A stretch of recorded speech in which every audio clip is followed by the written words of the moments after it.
खुश हो रहे और भजन गा रहे, मैया रानी के नवरात्रे आ गए। भक्त खुश हो रहे और भजन गा रहे।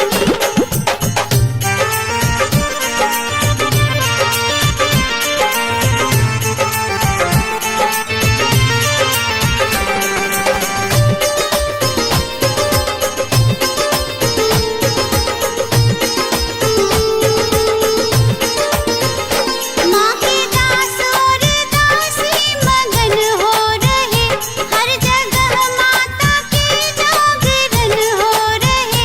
माँ के दास और दासी मगन हो रहे, हर जगह माता के जागरण हो रहे।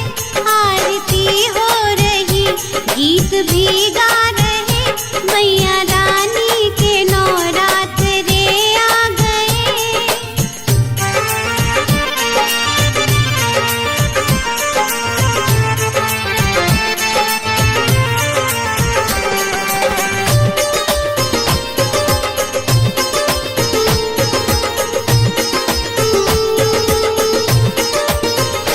माँ के मत वाले भक्तों में छाए उमंग, महामाई की महिमा सुने एक संग।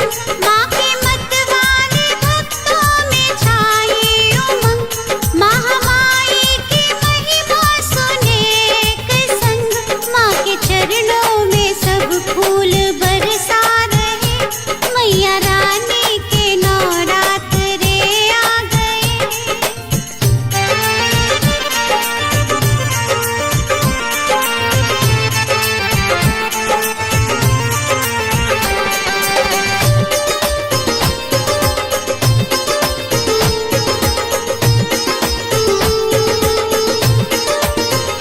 मुन्ना बाज लिखे और गाए अनुजा सिन्हा, कोई रह पाए ना माँ की ममता बिना। मुन्ना बाज लिखे और गाए अनुजा सिन्हा, कोई रह पाए ना माँ की ममता बिना।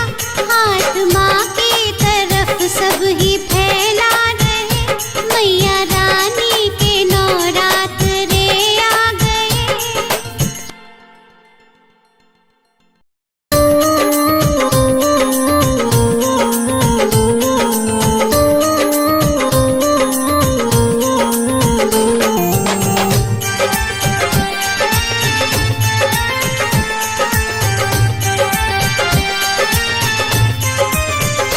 मैया रानी के नवरात्रे आ गए।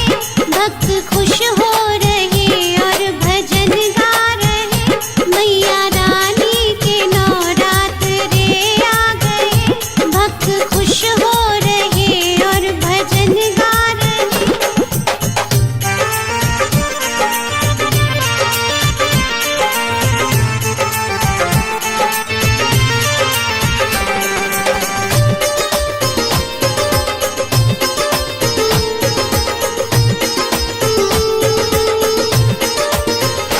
माँ के दास और दासी मगन हो रहे, हर जगह माता के जागरण हो रहे।